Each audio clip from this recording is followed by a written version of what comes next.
Ekologi sastra adalah studi mengenai pedoman yang berkaitan dengan menulis dan membaca yang dapat menggambarkan serta mempengaruhi interaksi makhluk hidup dengan alam sekitar yang tersaji dalam sebuah karya sastra. Menurut Gerard, ekokritik adalah studi tentang hubungan antara manusia dengan alam seperti hewan dan tumbuhan, sejarah manusia dan budaya yang berkaitan dengan analisis kritik tentang manusia dan lingkungan. Ini bertujuan untuk menunjukkan bagaimana karya sastra mempunyai rasa peduli terhadap lingkungan dan bisa berperan untuk memecahkan masalah yang ada pada ekologi. Kali ini saya akan menganalisis ekologi sastra terhadap novel yang berjudul Anak Rantau karya Ahmad Fuadi. Yang pertama, pemukiman. Pada novel ini, penggambaran pemukiman warga terletak di sekitaran danau, letak geografis Kampung Tanjung Durian, dan berbagai suguhan keindahan alam yang diselipkan dalam novel terdapat dalam kutipan berikut. Bapak dan anak ini mendarat di Padang, lalu menumpang bus menuju kampung halaman di tepi Danau Talago. Dari kutipan tersebut, dapat diketahui ayah dari anak yang bernama Happy, yaitu Martias, adalah orang Minangkabau yang merantau ke Jakarta dan menikah dengan ibu Happy. Saat Happy SMP, ayahnya membawa Happy ke Minangkabau yang bermukim di tepi Danau Talago. Yang kedua, danau. Dari novel ini, Danau Talago adalah latar alam yang sering diceritakan dalam novel. Selain itu, danau ini juga menjadi pusat konflik yang mewarnai cerita yang ada dalam novel ini. Terdapat dalam kutipan berikut. Air danau yang tenang tertimpa matahari tampak indah.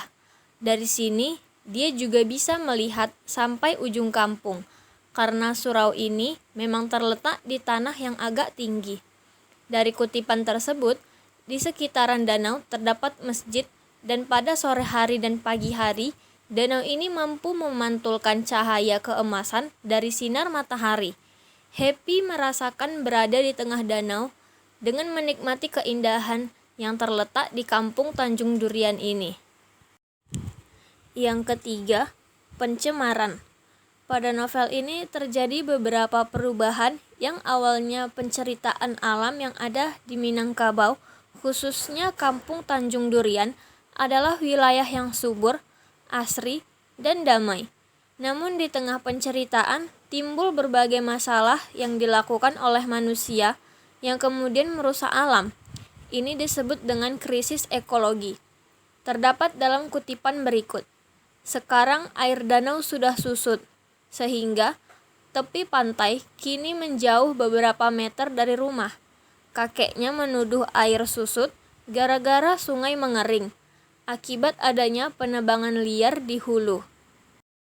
Dari kutipan tersebut, dijelaskan bahwa terjadi krisis ekologi yang disebabkan oleh penebangan liar di hutan yang menimbulkan air danau susut dan pantai menjauh dari rumah Happy.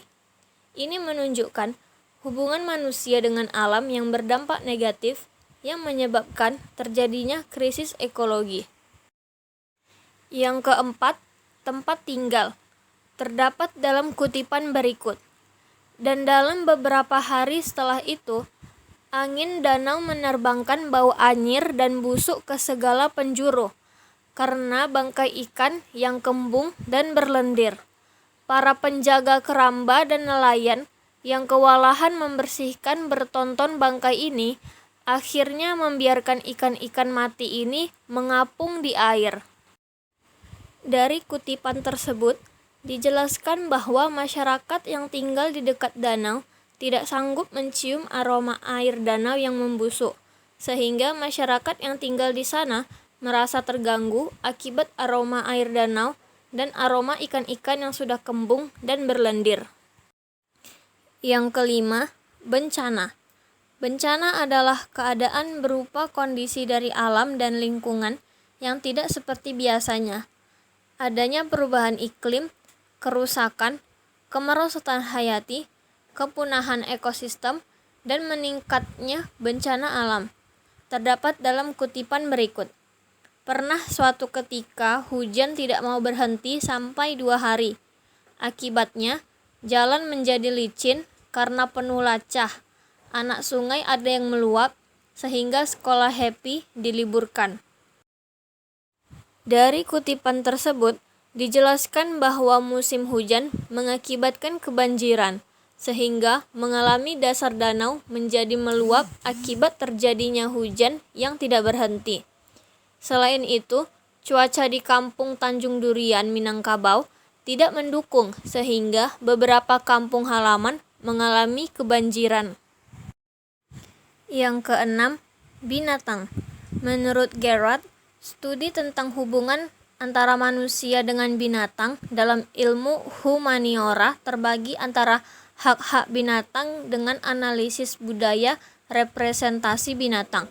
Terdapat dalam kutipan berikut.